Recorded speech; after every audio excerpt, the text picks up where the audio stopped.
Baik, Assalamualaikum warahmatullahi wabarakatuh. Perkenalkan, nama saya Haikal Kahlil Gibran. Saya berasal dari D3 Teknik Sipil. Tujuan saya di sini akan menjelaskan sedikit pelajaran tentang estetika yang berjudul Pengertian Estetika, Jenis Gaya dan Contoh Penerapan Gaya, dengan dosen pengampu Pak Faisal Ananda STMT. Pengertian estetika atau mekanika teknik atau juga dikenal sebagai mekanika rekayasa merupakan bidang ilmu utama dasar keahlian yang dipelajari di ilmu teknik sipil. Pokok utama atau materi dari estetika adalah mempelajari perilaku struktur terhadap beban yang bekerja padanya. Perilaku struktur tersebut umumnya mencukupi keseluruhan gaya, uraian gaya, gaya reaksi, dan gaya internal yang ada pada struktur. Baik, kita masuki pada pengertian gaya. Gaya luar terdiri dari muatan gaya aksi dan reaksi, tumpuan gaya reaksi yang menciptakan kestabilan atau keseimbangan struktur.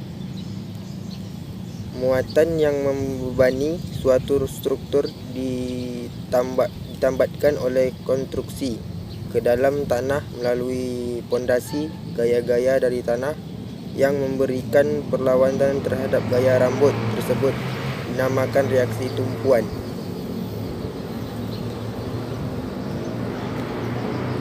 Jenis-jenis gaya dan contoh penerapan gaya. 1. Gaya listrik.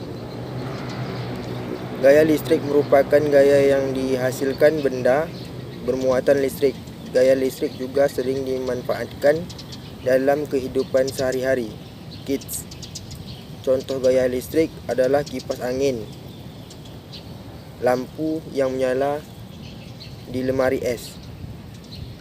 2. Gaya otot. Gaya otot dilakukan atau digerakkan oleh makhluk hidup yang memiliki otot, sehingga gaya otot sering dilakukan oleh manusia. Contoh penerapan gaya otot dalam kehidupan sehari-hari adalah membuat adonan, mendorong meja, dan menendang bola.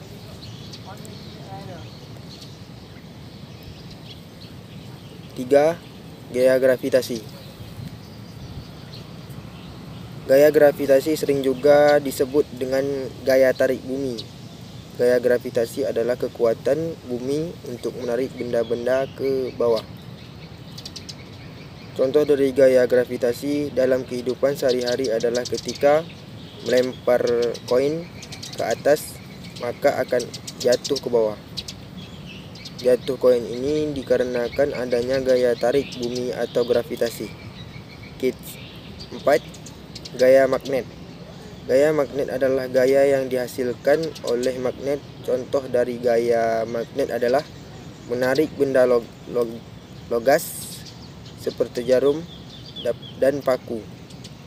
5. Gaya gesek. Gaya gesek merupakan gaya yang terjadi karena terdapat dua benda atau lebih yang bergesekan. Gaya gesek dapat menguntungkan dan juga merugikan. Kids.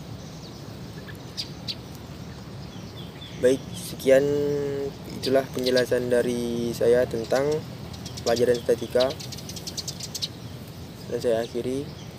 Wabillahi taufiq wal hidayah. Wassalamualaikum warahmatullahi wabarakatuh.